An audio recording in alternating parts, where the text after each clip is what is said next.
Welcome to the channel. In this video, we're going to talk about how you can become a top performer within your SaaS or B2B sales role.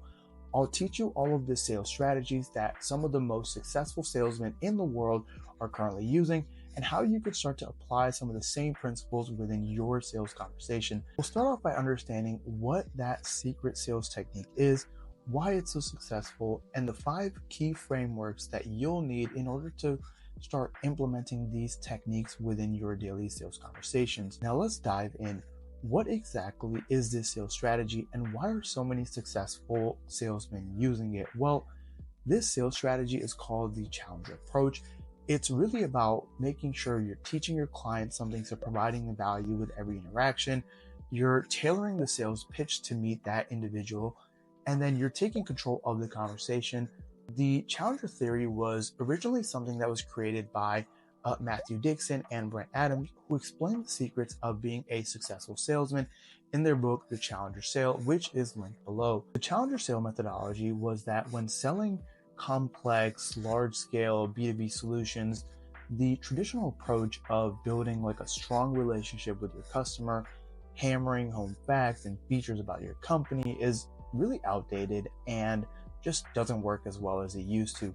Buyers nowadays do their own research, they have the internet, so a lot of the times when you're meeting them, they don't want to waste any valuable time sitting through some boring, super long sales call about all the different features you have, and a lot of the times they've seen some of these features online already, and more than likely there are dozens of other companies that probably have similar or the same features. So what makes you different? Why should that buyer spend time listening to you and want to work with your organization instead of somebody else who might have very similar or same products? That's why the challenger sale method is so effective, is because it works with a preference that the buyer is going to do most of the basic research on their own about your product and services.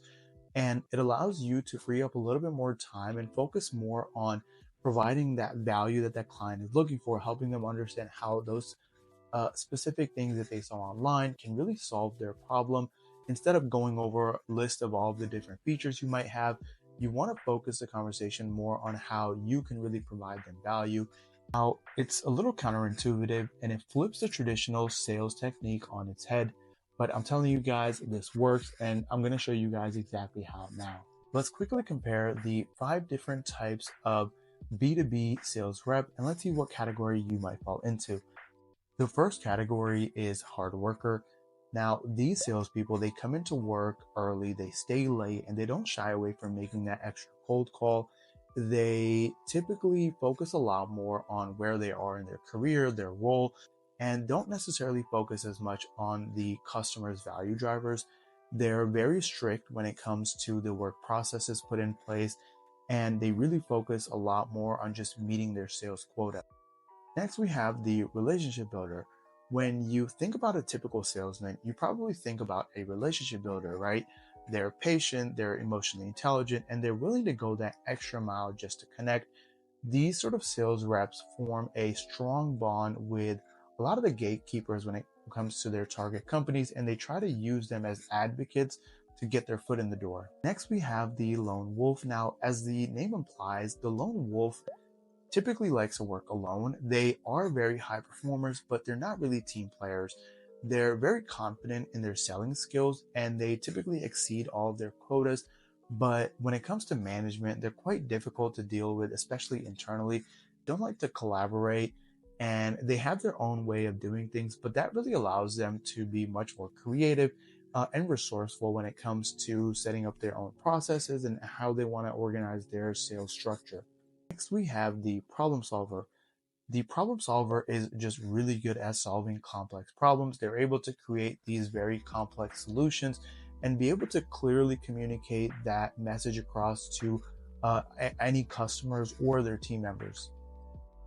Last but not least, we have the challenger. Now, the challenger takes more of a consultative approach. They like to act as a thought leader, providing expertise and experience to the customer.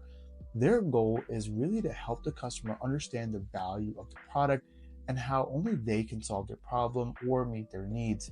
They also may challenge the customer's assumptions about their current solutions and really show how the product they're offering is a better fit for them. In a study done by Matthew Dixon and Brent Adamson, they discovered that people who fell into that challenger category were 370% more likely to close a deal compared to the other four sales reps. They also discovered that 40% of high sales performers use the challenger style. High performers were 2 times more likely to use a challenger approach over any other approach, and more than 50% of all of the high performers fit this challenger sales profile, especially when it came to selling complex sales. Now, only 7% of the top performers took a relationship building approach, which from this study has been the worst performing profile. Now, how do you actually become a challenger? I'm going to share with you guys 5 fundamental steps that you'll need to master in order to become a high performer. The first step would be to understand the customer's needs and their pain points.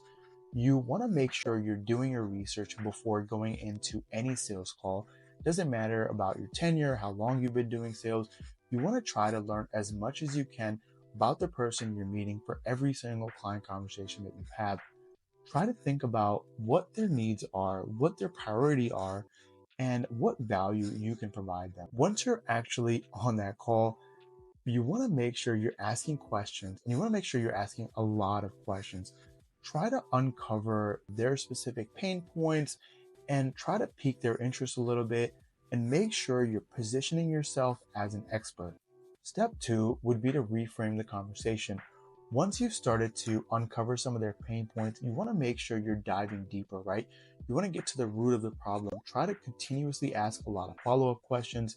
It's really all about why. Why did that happen? Could you tell me more about this? Why did this specific thing happen? Really diving deeper into the root issue that's causing some of their pain points. Because once you have that information, that deep understanding of their problem, you'll really be able to reframe those pain points that you just discovered as opportunities for growth. In this stage, you want to start to challenge the buyer to reconsider their beliefs on how to actually solve their problem. You want to spark curiosity and get them to start questioning the initial assumption that they had about their problems. You really want to make sure that you can find gaps in their understanding of the problem and its solutions. Step 3 is all about making use of emotions. Emotions drive 95% of our subconscious decisions. So it doesn't matter how good your product is, if you can't create an emotional response with your buyers, you likely won't be able to make the sale. It's important to note that we're still not talking about building a relationship. We're simply talking about telling a story about how your product can help your buyer create an emotional response. You want to use real life stories and data to showcase exactly the effect that that problem can have on their business. And then afterwards, you want to show them the solution and what necessary steps they'll need to take to solve that problem. And by this point, your customers should begin to see that they can't really ignore these problems and that they actually do need to find a solution. Another tip when it comes to this is you want to make sure that you're using the prospect's own words to remind them of their pain points. You should tie everything back to their own words because it just makes it seem a little bit more real to them.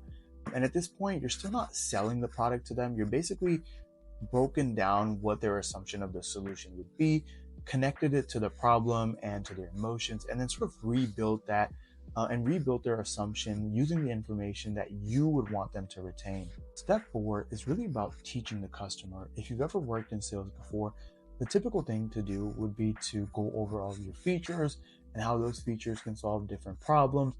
And that sounds like the obvious thing to do, but it probably won't help you close that deal. You really want to show your customers how to solve their problems instead of telling them what your product does. In fact, by this point of the sale, you really shouldn't have gone into any depth about your products. Your aim should be to teach the customer how to solve their problem by breaking down and rebuilding their assumptions about the problem and the different solutions. You want to leave it to them to actually connect the dots in their own head and make them realize that the product that you're offering could potentially solve their issues. Step 5 would be to showcase your product. You've laid out all of the groundwork by getting the buyer to challenge their assumptions, you've educated them, and now you can neatly tie back the bow on your SaaS product. By laying the seeds in steps 1 through 4, this part becomes much easier, and you need to really start pushing the buyer to make the connection between the solution and your product if they haven't already done that. But in this step, you can finally create an in-depth sales demo and let the prospect experience how your product can solve their exact problem. Now, you still don't want to get into the nitty gritty and go over every single feature.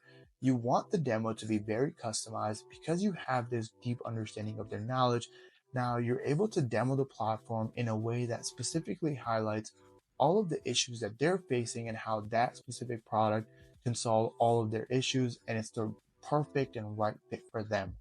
As a bonus, I've included 10 questions here that you can start using with the Challenger method, and I've also linked them in the description below. With that being said, thank you guys so much for watching. I hope you guys really enjoyed the content and found value in it.